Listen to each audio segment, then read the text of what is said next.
Hey, you crazy college kids.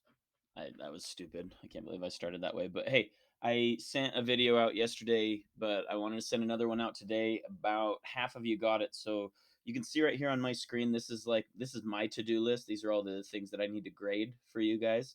So right here, it says research paper draft. 40 of you have turned it in, but only 19 people have submitted their peer reviews.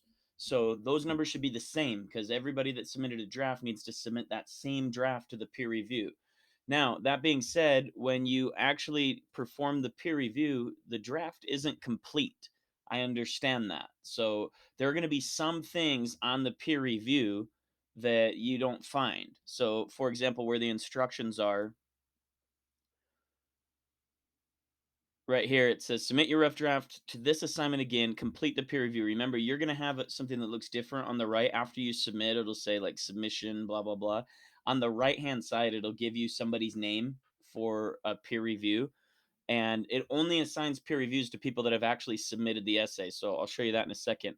But right here, I ask you to go through these steps on each other's essay. So it'll say highlight the hook in green and insert a comment. Highlight the thesis statement in red. Is it in the appropriate place? Does it make a strong claim? Does it answer the question? I actually need to modify that. So it's going to say, does it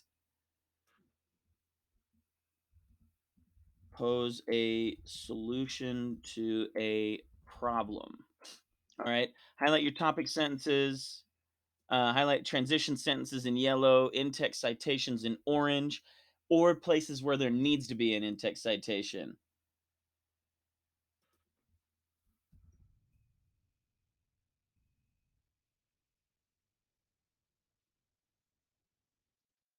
It says just insert a comment about each one, like, hey, is that valuable information? Is that something effective? Should they paraphrase instead of quote? Should they quote instead of paraphrase? Stuff like that. Oh, I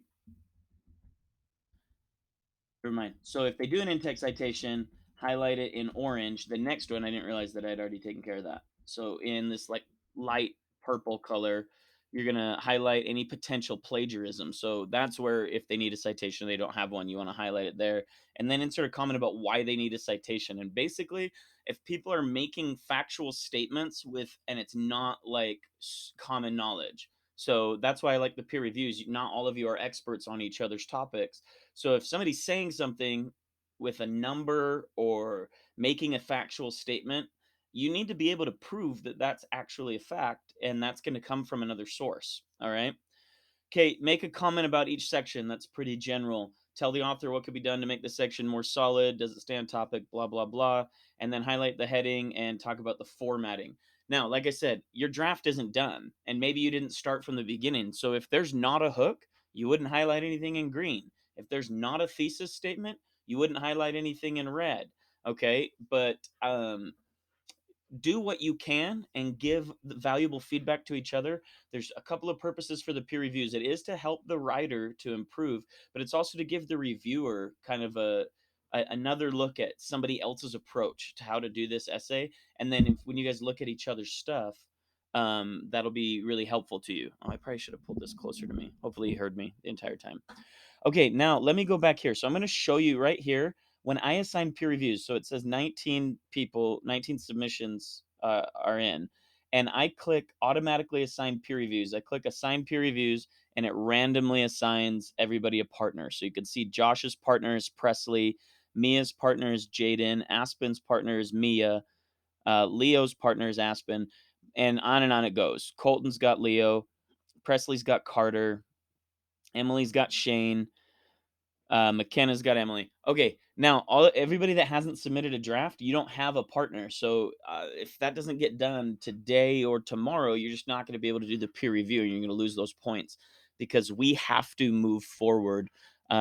Believe it or not, time is moving quickly, and I need to give you as much time to produce your final copy. So if you look at our deadlines, we've got your peer review, then you need to complete a draft. We're actually going to do a second review, but your final copy is due on the 26th. That's in 9 days. So I don't know. We don't have time for things to be late. And then I have to have grades in by May. So I have to, and imagine, I'm not trying to make you feel sorry for me, but there's 50 of you, and all of you are writing a 10 to 12-page paper. So that's anywhere from 500 to 600 pages of reading. I can't take late assignments. Okay. It's too much work for me to, once the due dates come and go for these, I'm off. I'm moving on to the next thing because I can't sacrifice grading a research paper final copy so that I can grade somebody's late peer review. All right. So hopefully this makes sense to everybody. I'm going to send this video directly to the people that, just to all of you. And I'm going to send it to your Canvas inbox instead of just posting on Canvas. So I hope that that reaches you in a better way. All right. Good luck. Have fun. I'm looking forward to reading what you're writing about.